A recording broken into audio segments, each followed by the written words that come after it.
Hello, my friend, and welcome to the Sales Podcast. I'm Wes Schaefer, the Sales Whisperer, your host.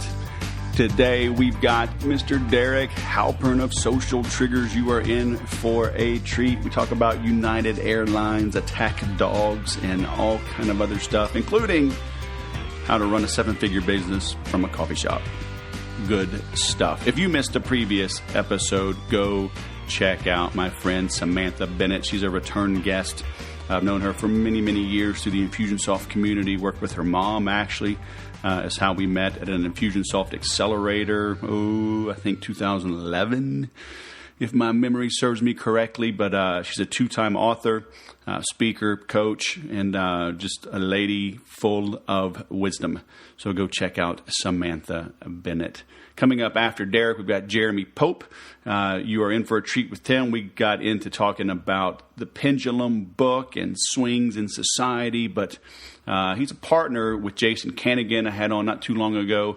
And they have a very cool business that helps business owners bring on great salespeople. And I won't steal the thunder, but you will want to tune in. I've already referred him some business, and the client thanked me, and they thanked me as well. But the client thanked me for helping him find Jeremy and Jason. So good stuff there. As I mentioned, we're going to be talking about the United Airlines thing. It's still kind of in the news, and you can always learn from that. Even as this fades away, there's lessons to be learned and everything.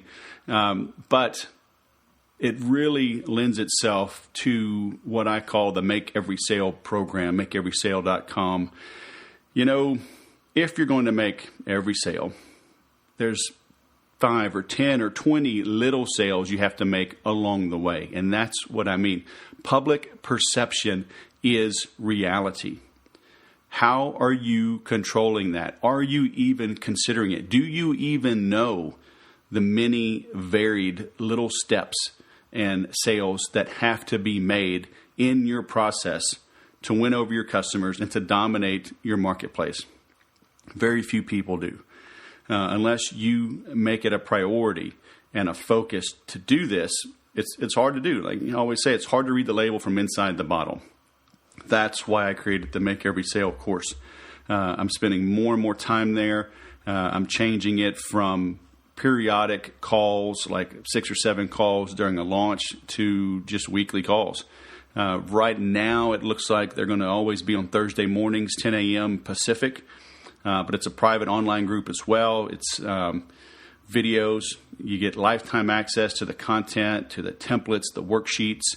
I don't know how else to help so many people so affordably as the Make Every Sale course. So if you are in sales, and guess what? If you're married, if you have children, if you're dating, if you're a business owner, if you ever go out to eat, if you ever buy a car, if you ever get pulled over by the police, if you do any of those things, then you're in sales. You're either in sales or you're being eaten up by someone else's sales process. That's just life. When we read in the Bible that when 2 or more are gathered in his name, then there God is, right? Well, when 2 or more people are gathered, a sale is made, right? The serpent sold Eve on eating the apple. Eve sold Adam on eating the apple. And they both tried to sell God on why they ate the apple, or if they even did eat the apple. So sales really is the oldest profession. And you need to embrace it or lose out by not knowing it. It really is that simple. So avail yourself of the opportunity. MakeEverySale.com. Enroll now. Lifetime access. I'll send you some goodies. But the main thing is you'll learn how to make every sale. All right. Check that out. And now let's bring on our guest. Derek Halpern, coffee shop storyteller, owner of Social Triggers, man with a nice looking hat and a beast of a dog. Welcome to the Sales Podcast, man. How the heck are you? Hey, thanks for having me. I'm pumped to be here. And I keep getting distracted. You got that wildebeest that sneaks up behind you. I hope you live through this interview, man. That looks like a vicious creature. Yeah, he's actually very vicious. His name is Mr. Bites because he's a dog and he won't bite you. He's like 8 pounds, but you know what? In spirit, he's vicious. Well, I guess in New York, you got to have little dogs. Now, I got a big 120-pound lab, but, we have room to roam out here. Yeah, no. In Manhattan, like in my building, actually, you're not even allowed to have a dog that weighs more than 15 pounds. All right. So, hey, you got that going for you. Yeah. So what the heck, man? For our listeners that may be living under a rock, don't know who you are, how did you come to start Social Triggers and build this following and build a life that you live on your own terms? I think that's a great question, but I think we should explain one thing before we kind of jump into that. You called me the coffee shop person.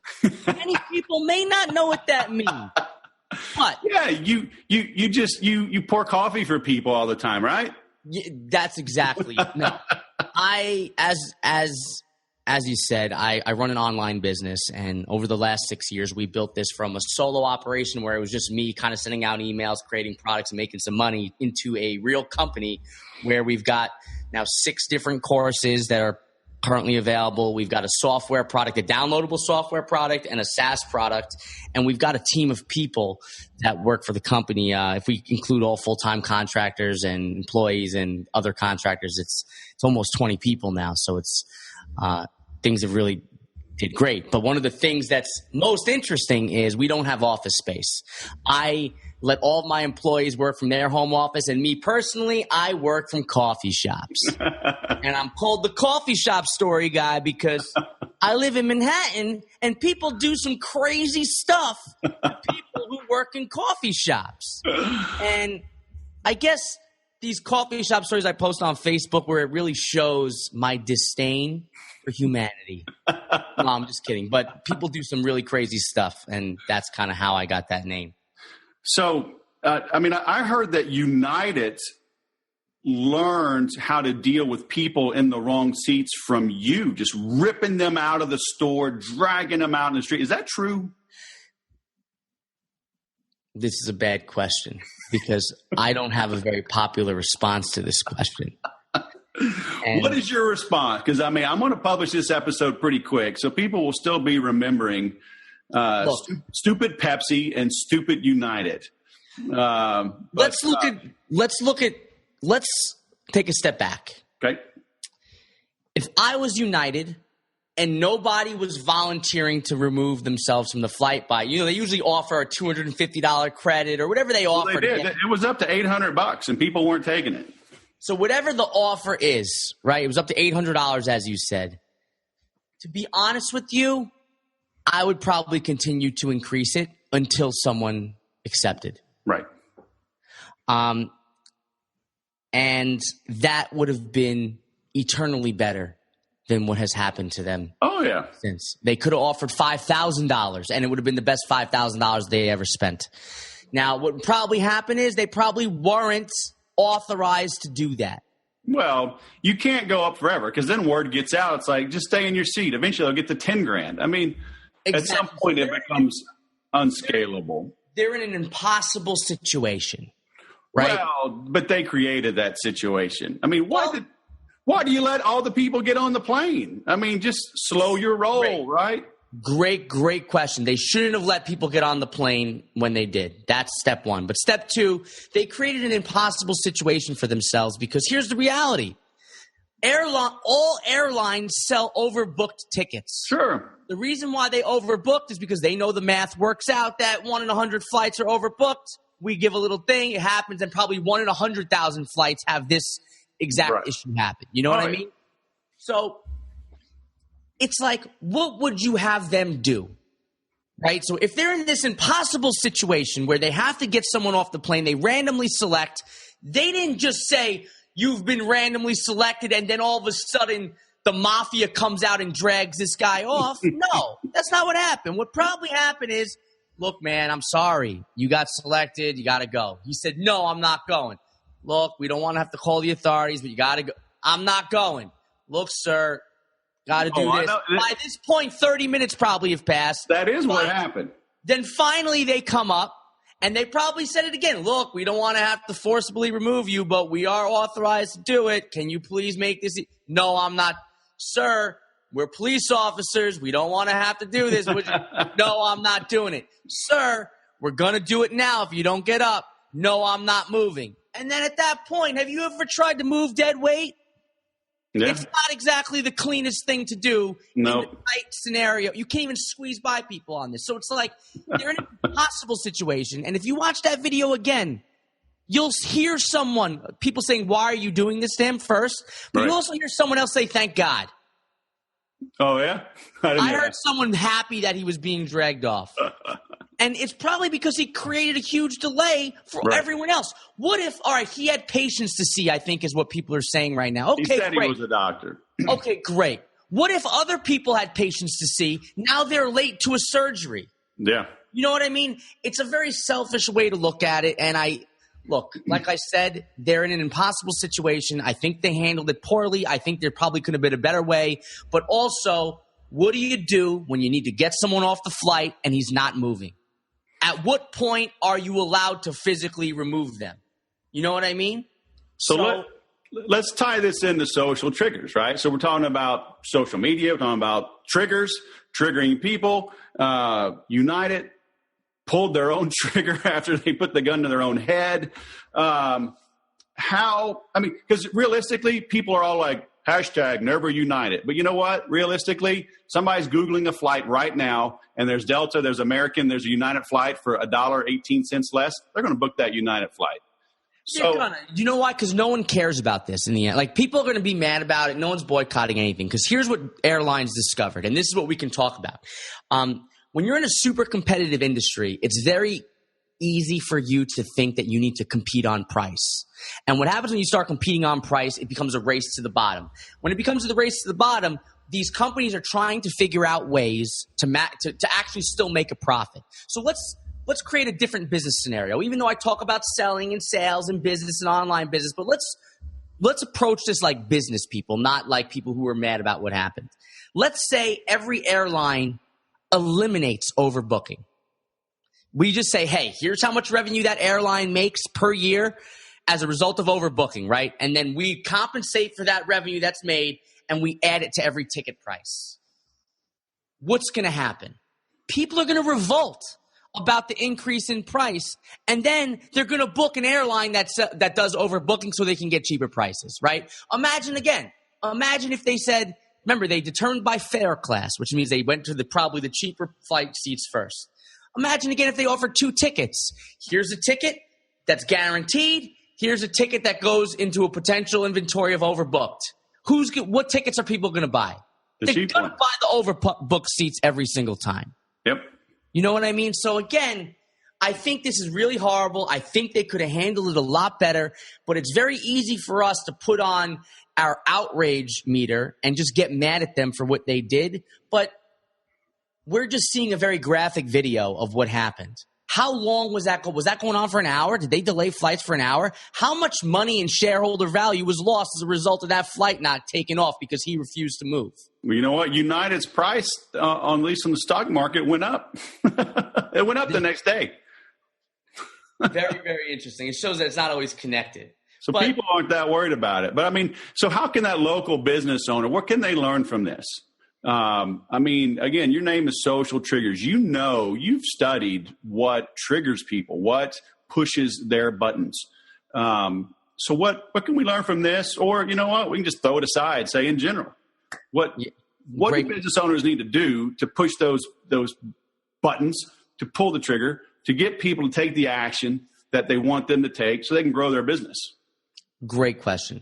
So now what probably happened in this specific scenario is we could approach it from 2 ways. All right. What happens when you have a customer who is very unhappy with you right now? What happens when you need them to do something? First, the number one rule of business is this, and this is what I've said this for years and I've said this forever, but people do not have a right to buy from you. It's not one of our inborn rights. Like, to be honest with you, as a business owner, we have the right to refuse to do business with anyone we want to refuse to do business with. And I believe that if you have a customer that is being super obnoxious, I believe you have the right to ban that person from ever purchasing from you. And in this case, to be honest with you, it's not going to be great press, but if I was United, I would put him on a no-fly list on United just for what he did.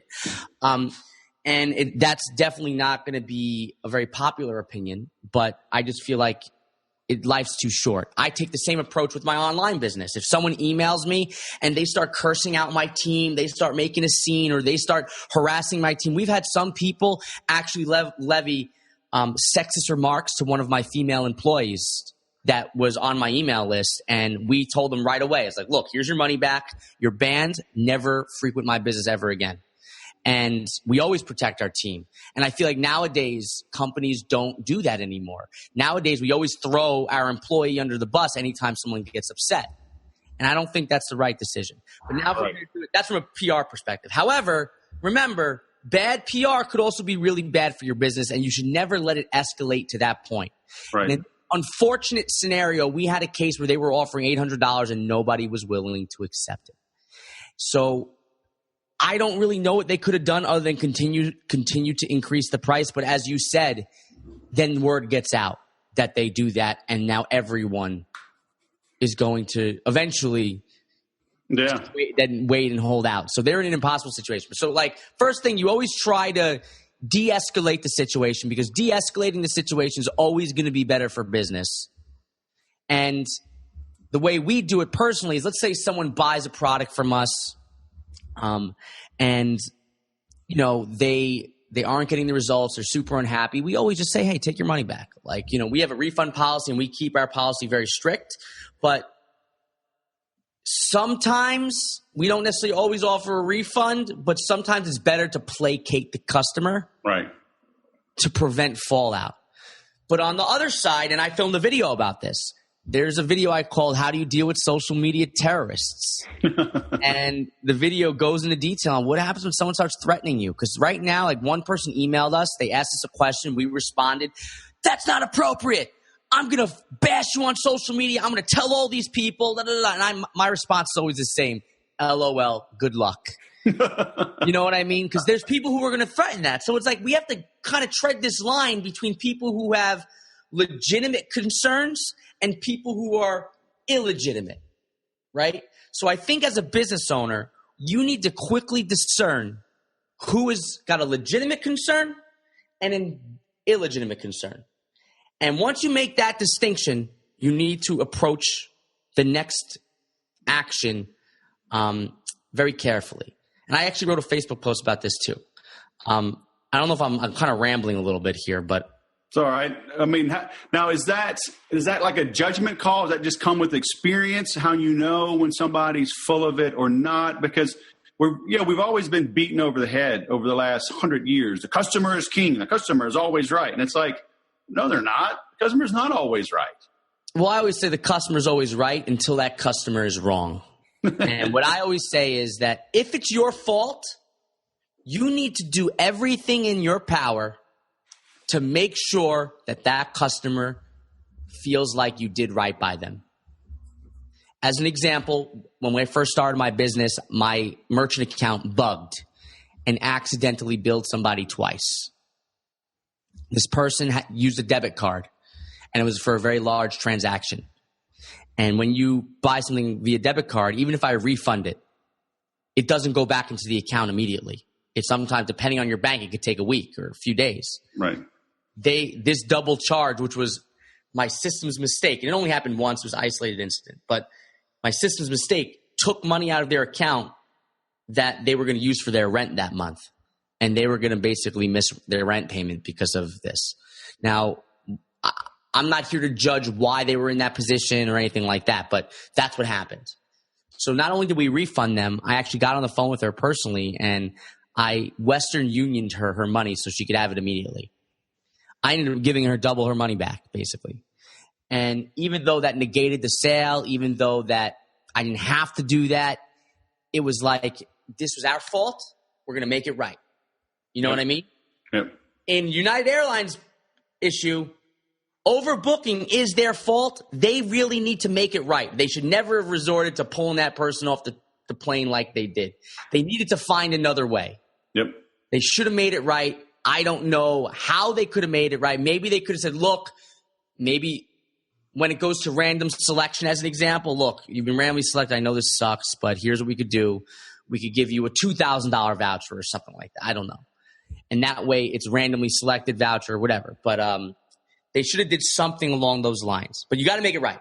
That all said, there's times when the customer is wrong. And the customer is wrong is when they're asking for too much. Maybe they expect unrealistic expectations. And when that customer is wrong, I feel like you have the right to ban them from ever working with you ever again. Right. That doesn't mean you should create a scene like United did, because they shouldn't have did that. They should have figured out a better way to de-escalate the situation. Unfortunately, I don't think they had any other choice at this point, because I know they didn't start with violence. They probably did that after 45 minutes or an hour, and there was clearly nothing else happening. Well, what I've heard is that was some charter group, flying under their name, but it wasn't direct United employees. So, like, you have almost 20 people now. How do you ensure that your people live up to your brand and to your expectations? Because you got 19 other people, right, that could have a bad day, that could be new, could have less experience. Maybe they're filling in for somebody because somebody's on vacation or they're sick. How do you keep that from happening? I don't know if that – I think the fact that it was a charter group is – what do they call, like a false path? I don't think that actually would have changed anything. I think this probably would have happened no matter who did it. They're just pointing the finger at the charter group, so they feel like they're not to blame. Right. So I don't think that's right either. But I honestly don't know. And I don't know. I don't know. I'm just saying maybe that group, it was a different company, but it's under the United flag, so it's still United Fallout. But maybe they didn't have the same training standards. But again, that's United's fault. Put them in. But like, what would you have done in that situation? And what if I was? Let's say like everyone's not giving them the benefit of it. Like everyone's assuming when you see the video, that's what happened. Where's the 45 minutes of them asking them to do it nice, asking him to move nicely? No, I understand. I'm asking you, like, with you got a big team. What steps do you put in place to make sure nobody makes your company look bad? Oh, great question. So we always say, like, number one, if we did something wrong, we make it right. That's like a first rule of dealing with the customer. Now, like I said, if we did something wrong, right, it's got to be like a real thing that we did. Number two, if we didn't do something wrong, why do they feel this way? What can we do to de-escalate the situation, right? So we put rules in place. Number three, if the customer's wrong, ban them. That's it. Okay. Ban them from ever doing business with us. So those are like the three things I tell my customer support team or my front end people. Now, how do I know that they follow it? I mean, I don't know. The only thing you can do is put a process in place, hope people follow the process, and then you know what? If things are starting to get a little hectic and the process is breaking down, try to minimize damage, right? These police officers, once they saw the cell phones come out, they probably should have been a little bit more prudent. Tone it down. What they should have did, honestly, and this is ridiculous, but nothing is, and this is like you talk about the social triggers behind it. Nothing is more motivating than a public shaming.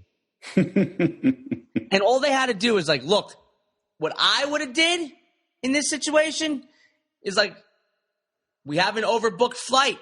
He has been randomly selected to be removed from this flight and he refuses to move. He has 5 minutes to remove this flight or this flight is canceled. Yeah. And now everyone is going to be booing at him. And he's going to be the bad guy for doing it. We chose this. It was a fair random selection.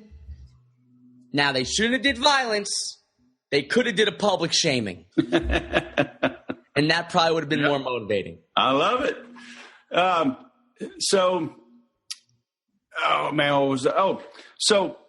somebody calls in, they want a refund. How do you balance that? How do you balance having a great, risk reversal, a great money back guarantee, but also have some performance in there for the customer, some performance requirements to keep people, because people are freaking dishonest, man. They'll buy your stuff, steal everything, and then ask for a refund.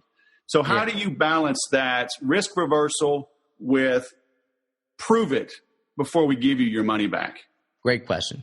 So first things first, if you buy our product and you ask for a refund within our refund period and comply with our terms, We give you a refund. We don't try to minimize Now, do you put tough terms in there? Like you got to fill out the workbook, you got to document your work, or? Well, we put terms in there like you have to show the work, but we don't make it tough. Okay.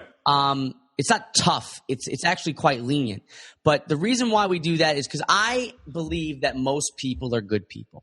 Like in my heart, I believe that most people are not trying to steal from you. They're not trying to scam you. It's like most people are genuinely good. And we offer a lenient refund policy on the basis that most people are good people. So I would like to give them the refund if they want it. That said, there are people who are going to steal, lie, and cheat to steal your product. And you know what? I feel like karma is going to get them. Right. So if they ask for a refund within our refund policy and follow the terms, we give a refund. I don't care if you stole it. I don't care if it's legitimate. We honor our refund policy. If you ask for a refund after the period, we don't give a refund. Ever. We have a clearly stated policy. You signed off on it. We make you view it before you view the courses. You know what I mean? If you are outside that policy, you don't get a refund. It just doesn't happen. Yep. So I don't care about the reason why you're refunding. If you're stealing from me, I might put you on the block list. So, for example, one of the things that we do internally is if you email us on the last day of the refund policy and I see you downloaded all the videos like 3 minutes before the refund, we actually have it in our refund policy. If you download all the stuff 5 minutes before you ask for a refund, you're getting a declined refund.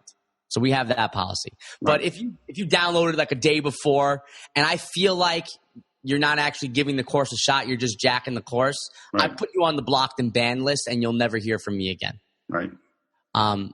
So we make that. I don't do it. My team does. Right. So we make that distinction. But I don't care. If you're in the policy, you get a refund. If you're outside the policy, you don't get a refund. The reason why might determine whether or not you get on our blocked and banned list, though. Right. How do you balance, the New York tough guy? Because you call people out. Yeah. LOL, basically kiss my grits. With the nice guy, I'm going to double refund your money in Western Union. Not everybody hears that story, and they got to follow you a lot to see that side of you, because the persona is young buck, tough guy, New York, getting stuff done, go pound sand if you can't keep up. You know what I mean? So how do you balance the yin and the yang?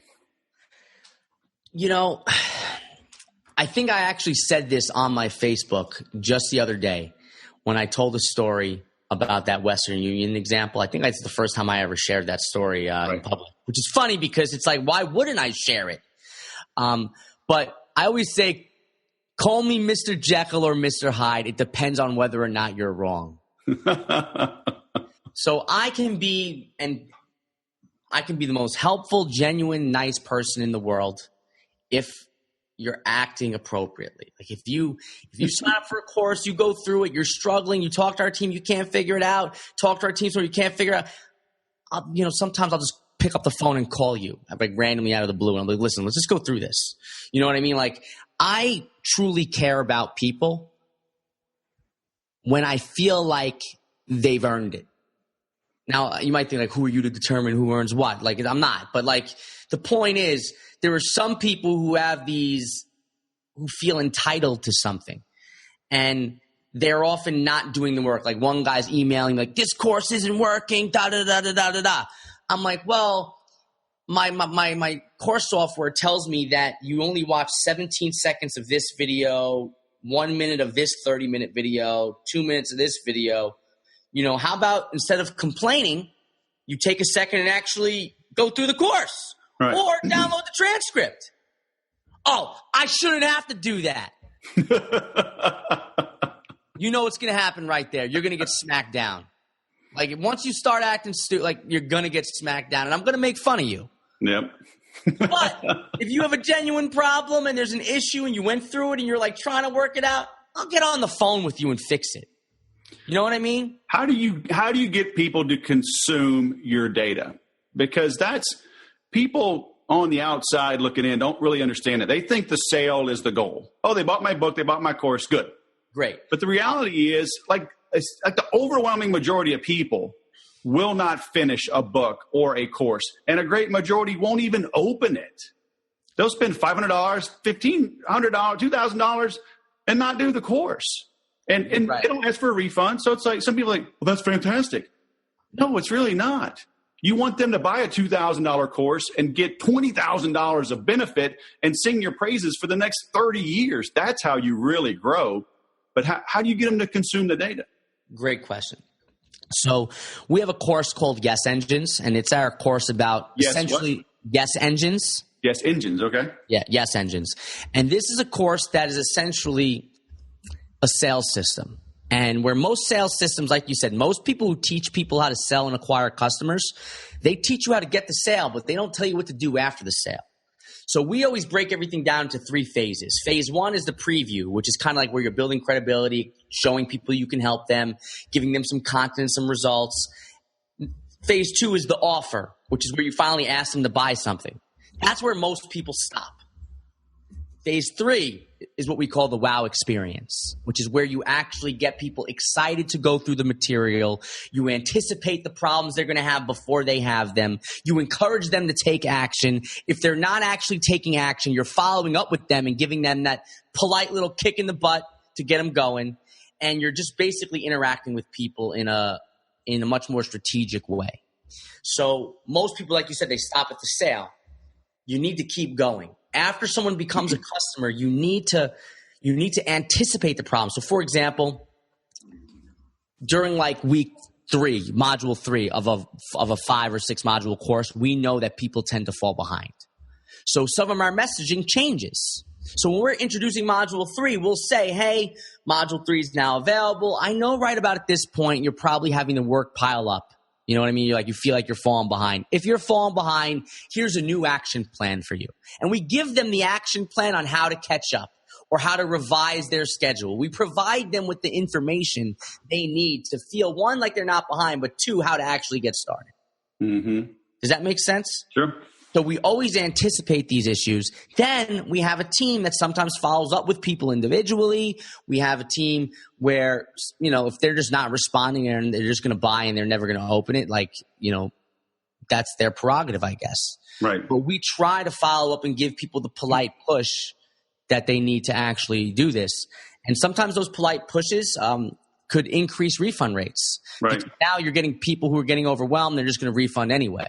Right. But in the end, I'd rather someone buy my stuff and use it. Because like you said, if they buy it, use it to get the results, now I look a whole lot better. You know what I mean? Than if they buy it, don't use it, and then just think they wasted their money. Right.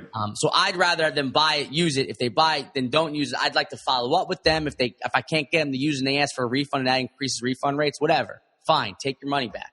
Yep. You'll buy something later and you'll appreciate the fact that I'm not here to take your money. I'm here to actually help you get results. Right. But also you have to remember, at the end of the day, when you're selling specifically courses like we do, it's not on us for our customers to do the work.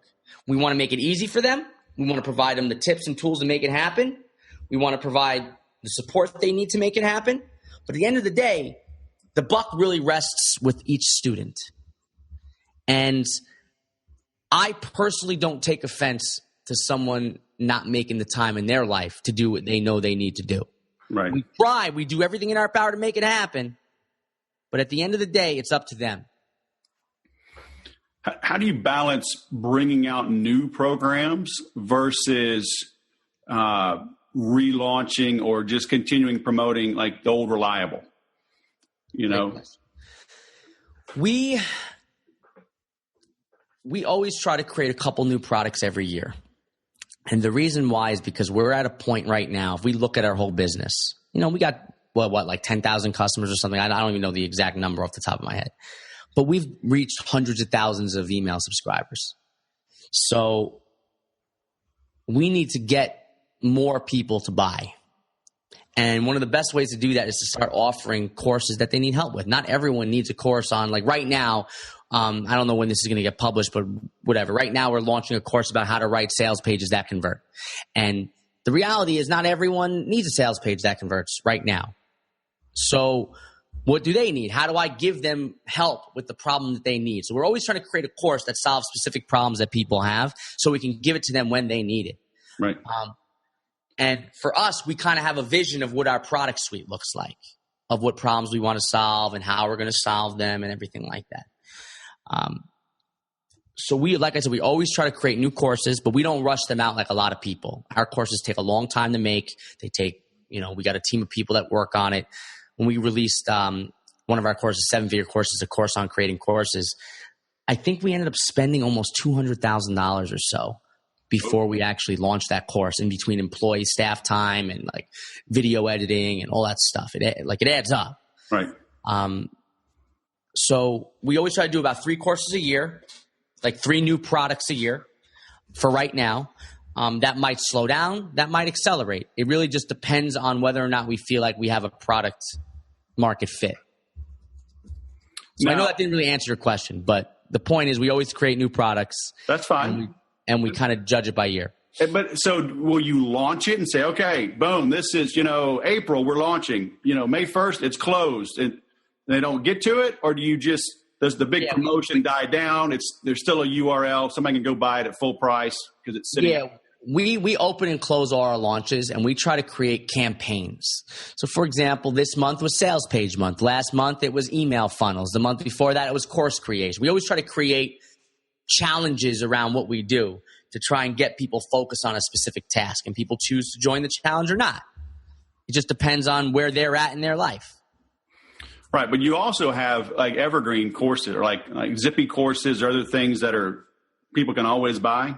Right. Correct. And we also have free material. Like we have tons of YouTube videos. We have tons of articles on the blog. We got tons of free stuff that people can go through before they have to buy anything. Right. Are you seeing, is email as effective? Are you seeing, is Facebook going to just take over the world? We just need to be there with autoresponders and artificial intelligence and retargeting through social media? You might have heard about Facebook bots right now. They're big messages, and there's a lot of unscrupulous internet marketers lying to people about their effectiveness. They're always using the same thing. Look at my open rates on my email. Look at my open rates on my Facebook Messenger bot. Bro, is what I want to say. And bro, first things first, that email list you're showing open rates for is 5 years old. That Messenger subscriber list is 7 days old. Go look at your 7-day-old emails, and you're going to see that email still performs better than Messenger. They still get more clicks, everything. You got to compare apples to apples. So I don't think email is going anywhere. That all said, we did notice a dip in a couple of things. We noticed a dip in open rates and a dip in click-through rates, and we talked to some other people, in our industry, and it seems to be across the board. And I think that might be directly related to the fact that there's just a lot more competition right now. Mm-hmm. So we're not seeing necessarily a huge dip on new subscribers. We're seeing a dip on existing subscribers. Like the attrition might be a little bit higher than we had anticipated. At which point you have to be willing to try new avenues of reaching your people. Right. And we're always going to test that stuff. Like we spent a few $1,000s building our Messenger subscriber list just to do a test. We wanted to see. We saw the hype. Let's figure it out. Is this actually working? Right now, it's too early to tell. But I do think that this idea of getting people to interact with you is the future. I do think that we're going to see a decline in product launches. Now, product launches will always be important. They're always going to be a big part of every strategy.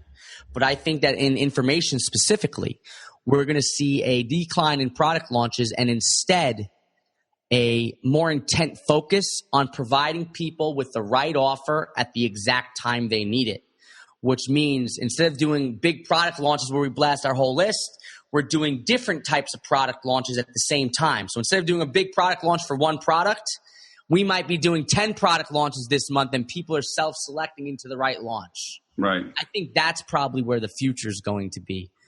That micro customization or micro targeting. Yes. I think the future is going to be in this micro targeting or what some people are calling behavior-based launches, I guess. Right. I think that's probably where things are going to head. And we're preparing for that now in our business. Right. But that doesn't mean product launches are dead. Like you're always going to do a product launch for a new product, but I think the relaunching of existing products are going to be a little bit different. Right. You know, I've seen everything. It runs the gamut. I've seen people online have very elaborate, like Facebook strategies, if you will. They got their personal profile. They have like a feeder group, like a free group. Everything's there. Anybody can join. A private group, you know, where you got to be invited or approved, and then like a paid group. And I think through the management of that, it scares me to death. I mean, one guy I know, he's got, 4 people just full time managing his different groups. Yeah. But then I see others, I'm like, you're just out there, boom. And I know some people are like, well, I'm married, I got family. Should I mix my business with my personal, should I have a page? Did it all just be personal profile? I mean, did you have a strategic targeted approach on how you hit Facebook, or is it just kind of roll with it and evolved? I kind of missed the whole big Facebook group free train, like where you create a big free Facebook group. Right. And part of that is because I don't really want to have to talk to everyone all the time. Now, mind you, I think a lot of the newer people were doing it as a new way to interact with people in a different way, and I probably didn't have to do that because I already had hundreds of thousands of people on my email list, right? So I think it was a new way to differentiate, but I think that Facebook groups are becoming oversaturated now. We actually did a Facebook group for our current launch where if you opt into the Sales Page Challenge, you would get into this Facebook group where you can interact with people. But the main reason I did that is not because I want some big Facebook group. I did it because I wanted people to know that they were with other people doing this to keep them motivated to, as you said, to actually do the work. Right. Because I figured if they saw other people doing the work, they're going to be like, I'm going to do the work too, and I'm going to brag about my success. Right. Now, there's a good chance I just delete that Facebook group after this is done because I don't need another way to have people just tag me at more messages. I already get thousands of emails a day. I got now Facebook messages happening all the time. I don't need another thing to check. But what I think is important here is that no matter what happens with the market, there's always going to be a new tactic, a new method of communication, a new way to reach your customers, a new way to do all this stuff. And it's going to get, 20 years ago it was just email. Now it's email and ads. Now it's email ads, Facebook page, email ads, Facebook pages, Twitter page, email ads, Facebook pages, Facebook groups, emails, ads, Facebook pages. Now we got push notifications. There's always going to be a new way to reach your people. And I believe that if you're just getting started, pick one and get good at it. Mm-hmm. As you build your team and have more resources to invest in other channels, pick another. Get good at it. Pick another. Get good at it. Yep. I built social triggers, and Facebook pages were big when I started social triggers. They were already pretty popular. I didn't launch my Facebook page until about a year after I had started my website and business and email list because I was building an email first. Then I went to Facebook page. Then I did a YouTube channel. You got to pick one medium and get good at it. Mm-hmm. If you get good at it, you get great at it, you can then use that medium to promote the other mediums as necessary. Right. But you want to make sure that you've got a good strategy in place for each medium before you open new mediums. And as an example, I had started a podcast way back in the day. I was one of the I was one of the early marketing podcast people, back when everyone was starting podcasts. And my podcast is very popular. We're getting 30,000 downloads an episode. I eventually axed it because even though it was doing great and people loved it and people still contact me today saying that they love the podcast, even though all that stuff was working, I didn't have a strategy for regular podcast creation at that time, and we doubled down on video instead. So you got to be picking one, do it, and then do it well. If you can't, you got to be willing to axe it. Right? That's kind of how I approach it. It's not about picking any one medium. It's about picking a medium and then getting good at it. Yeah, I posted something just maybe yesterday, actually. It was like, are they afraid of FOMO, right? Fear of missing out? Or are they afraid of fear of going deep? I think they use that excuse. I'm afraid of missing out, but yeah. I think that is a big issue, and I struggle with that too. But I think also, as you fear of going deep, that's That's the real secret right there. And I think people kind of dip their toes into all these different things. And even this is something I'm running a big business now. We're a multi-million-dollar business. And I make this mistake. We want to dip our toes into all this new stuff because it's new, it's fun, it's sexy. And then we end up losing focus on what we were good at. And why would we do that? So in the end, I think the quote, and I've used this quote before. I don't know who said it, so I'm going to just steal it right now. But they said, you can't strike oil by digging 100 one-foot hole. Yeah. You only strike oil by digging 100-foot hole. Yeah. And that's the secret to success every single time. And the fear of going deep is preventing people from doing that. And I think that now people need to especially go deep, especially as there's 15 ways to communicate. Right. So is Social Trigger still your hub? Do you send most traffic there and then let people connect with you from there? Well, Social Triggers is still our hub. And so socialtriggers.com is still one of our main hubs. Our website still gets a ton of traffic. It has all our free content, everything. Now, in the end of the day, we're always going to build our website because we own our website. We're in control of our website. So that's always going to be the main hub, our website. That all said, we stay in contact with people or acquire new people through different channels. And right now we use YouTube, we use Facebook, we use advertising, we're testing Messenger subscribers. We're testing push notifications. And we also speak at conferences. We have all these different ways to get our face into people. But the goal is to get them back to our website and eventually onto our email list. Because even though there are new ways to keep in touch with people, we still generate all of our revenue through email. All right, final question. Our listeners are jogging right now. They're getting assaulted on an airplane, and they don't have they can't get online.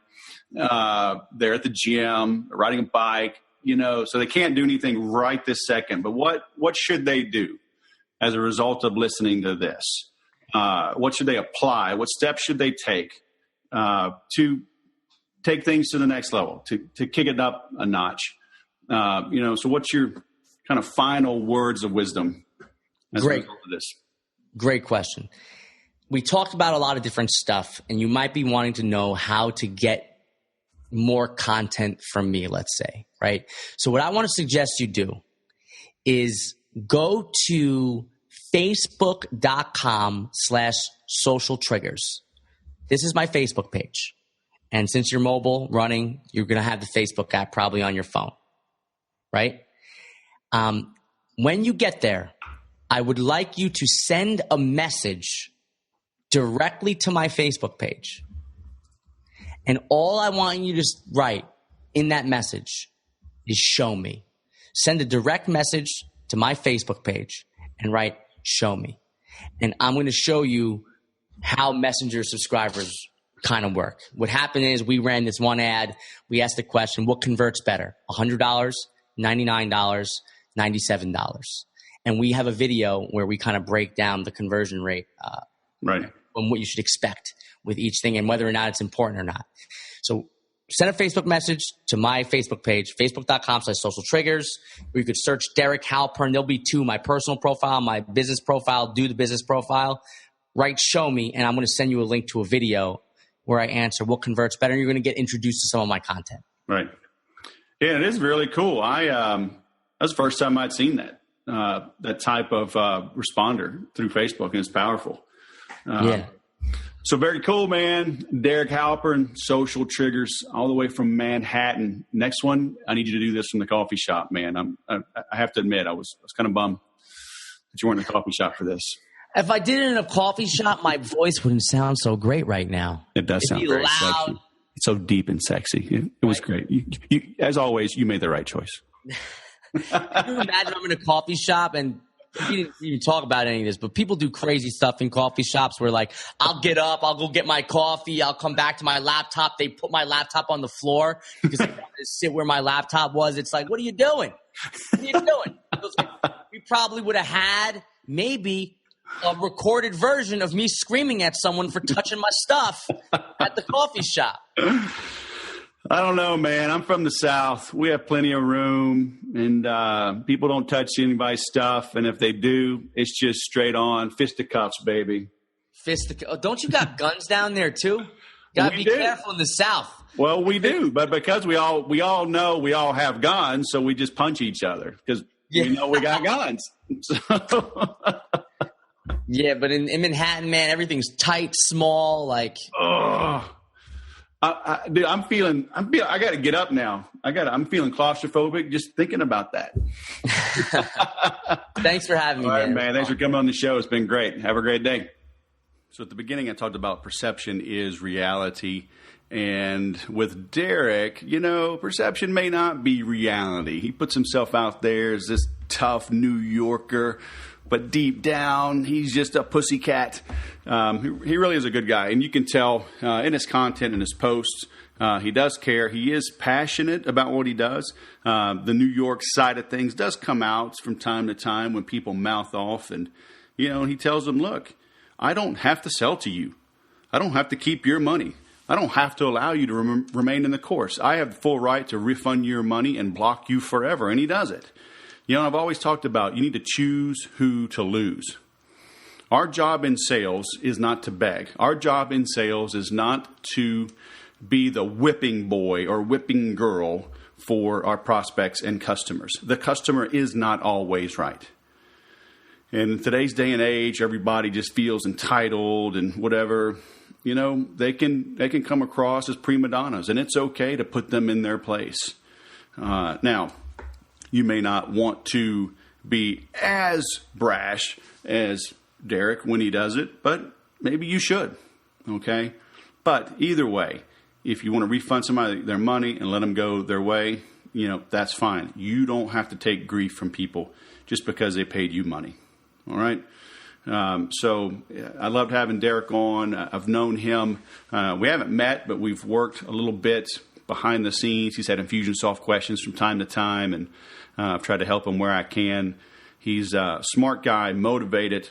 He has his finger on the pulse of what's happening now in business. He spends a lot of money, as he said, creating quality content and programs, and it shows. His business has grown. His influence has grown. So, pay attention to social triggers. Derek's got a long way to go insofar as continued growth, right? He's gonna be around for a long time, helping a lot of people. So you'll be happy that you can say, I knew him back when, because he's got a bright future doing great things. So, hey, thanks for listening. As I mentioned at the top of the show, check out Make Every Sale, makeeverysale.com. Please leave a review. Ask your comments as well. Let me know who you'd like me to interview.